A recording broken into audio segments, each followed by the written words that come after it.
Olá pessoal, bom dia, boa tarde, boa noite, né, para todos que estão aí à espera de um material para estudar, né? Eu já havia encaminhado o material anteriormente via e-mail e havia encaminhado o plano também, plano de ensino da disciplina. Com isso, então, vocês já tinham uma referência do conteúdo que iriam trabalhar. Porém, a nossa ênfase inicial é no federalismo, porque a gente havia conversado sobre aquelas opções, aquelas oportunidades de trabalho que a disciplina irá promover, não é? Então, primeiro, algumas questões que vêm à tona quando você estuda o federalismo é que o artigo 3º da Constituição, no seu inciso 3, ele fala do desenvolvimento regional que o país, a União, deve promover. E nisso ele não estabelece uma objetividade, muito pelo contrário.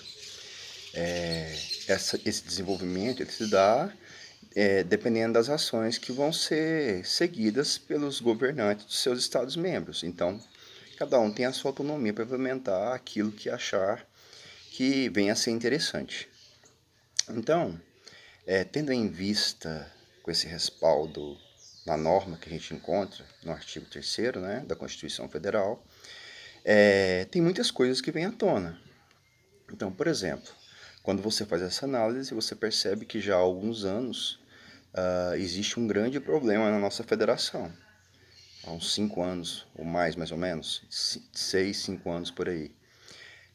Sempre há uma questão que os Estados-membros têm muita dificuldade de resolver, que é a dívida com a União. Hora ou outra você vai ver que eles pedem para parcelamento, pedem perdão dessa dívida, né? Pede para ser anistiado. Mas isso não acontece. Então a gente percebe que algum problema tem, algo que é difícil de ser resolvido. E aí nos remete também a ideia de que federação é algo complexo, as relações que se dão numa federação é algo complexo. Por outro lado, você sabe aquelas coisas mais comuns que existem, que existe uma divisão de competências, né? Uma repartição de competências entre as federações e que os governantes dos Estados-membros eles têm uma autonomia, né? Uma autonomia relativa.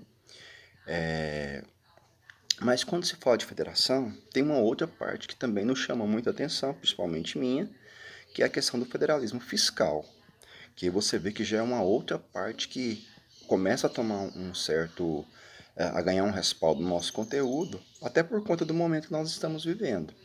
Então, esse federalismo fiscal, ele atribui competência aos entes, né, aos entes públicos, como a União, os Estados-membros, Distrito Federal, aos municípios, a implementarem os seus tributos e a cobrar os seus tributos. E, posteriormente, fornecer uma contrapartida para os contribuintes. E como que isso tem que ser? Então, algumas questões que vêm nos tomando tempo para refletir são essas. Como que isso vai ser? Né? Sendo que a gente percebe tanta discrepância no nosso país com relação às regiões. Algumas regiões são muito desenvolvidas economicamente, que é bom deixar claro, desenvolvidas no sentido econômico, e outras já não tão quanto. E que existe uma dependência do Estado. Então, quando você fala do federalismo fiscal, você entende que existe essa autonomia do município implementar um tributo, dele cobrar esse tributo, dele arrecadar e depois, né, tornar aquele recurso, fazer com que aquele recurso se torne alguma coisa positiva para aquela sociedade. Então, quando nós falamos sobre federalismo, você vê essas particularidades que até então foge um pouco daquela ideia comum, certo? De federalismo, só aquela os entes que delegam, que abrem mão da sua soberania para um ente maior que a União. Então você vê que é mais do que isso. Inclusive, a gente pode ver também, isso já até foi falado, na questão dos consórcios. Os consórcios, eles promovem uma relação diferenciada com relação às as parcerias que se dão entre os Estados-membros, entre os municípios. Então, tudo isso, quando você vai estudar federalismo, você tem que pontuar. Nós temos que pontuar, na verdade. Até porque, o federalismo, ele também ocorre uma descentralização, né, com o federalismo. A gente sabe que ocorre uma descentralização, onde o poder ele se desloca, ocorre um deslocamento do poder, ele sai do âmbito central e vai para as extremidades. E isso a gente tem que tomar também tem que dar uma atenção porque ocorre muitas disputas de poder. Então, tendo em vista que isso acontece, hora ou outra acontece, disputa entre governadores, disputa entre presidentes, com relação a normas, com relação àquilo que eles, vamos supor, se a gente pegar no contexto atual mesmo, você pega um presidente fala uma coisa, um governador fala outra coisa, e você percebe que tem as intenções políticas também. Mas é importante que a gente entenda que o federalismo ele é isso, ele se dá nessa colaboração entre os entes, onde todos têm o poder. E nos leva a pensar também por que não centraliza algumas ações, né? Porque às vezes fica muito aberto, todos com muito poder, e aí, às vezes, onde todos têm muito poder, fica difícil tomar alguma decisão e viabilizar alguma ação. Então a gente consegue perceber que às vezes essa repartição de competências, ela também tem os seus problemas, certo? É interessante? É, porque quando você está trabalhando com a perspectiva democrática, então essa divisão de competências ela é importante, onde todos participem de forma ativa, onde todos podem contribuir de alguma forma, mas às vezes até que ponto ocorre essa contribuição, não é? Então, por exemplo, a gente pode pegar algumas características desse federalismo fiscal.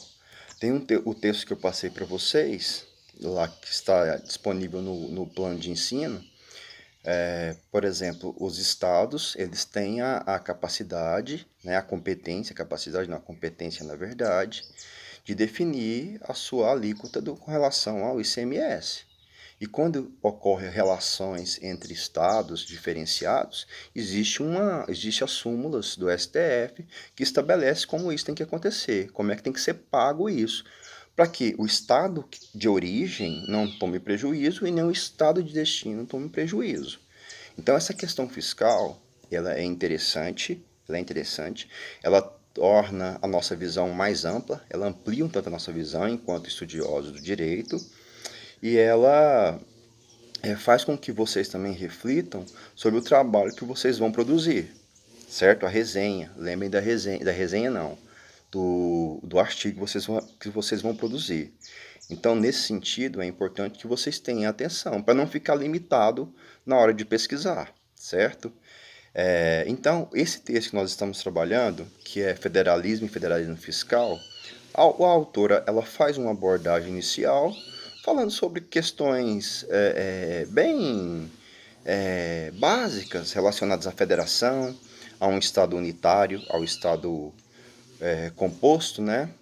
Aquela união de estados, ela faz uma análise, uma exposição disso, ela amplia um pouco algumas ideias relacionadas a esse conteúdo, que é interessante porque a gente está lendo cotidianamente esse tema, e é bom reforçar porque você esquece. Se você não reforça esse tema, você vai esquecer. Fatalmente você vai esquecer, porque ele é muito amplo e ele traz vários assuntos diferenciados.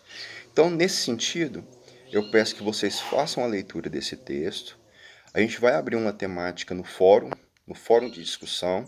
Então, algumas abordagens serão feitas e vocês terão a oportunidade de fazer reflexão sobre as questões e colocar aquilo que vocês entenderam, certo?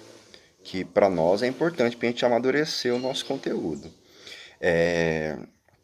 Fiquem atentos também àquilo que está disponível no Moodle, certo? A gente vai disponibilizar conteúdos, textos, atividades via Moodle, para a gente não ter um prejuízo relacionado a esse tempo, que a gente não vai ter as aulas presenciais. Então vai demandar um pouco mais de leitura por parte de vocês.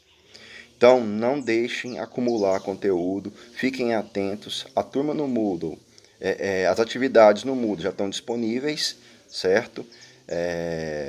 Assim, a gente vai liberando elas com uma certa frequência, com uma certa regularidade, para não jogar tudo de uma vez, para ter uma relação os assuntos, e porque tem outros professores que vão fazer o mesmo processo também. Então a gente vai pegar e vai devagar nesse sentido, certo? Então, meus caros, leiam o texto, certo? Façam as pesquisas e leiam as atividades que estão disponíveis no ambiente Moodle, tá? Um grande abraço para vocês e até a próxima aula, tá bom?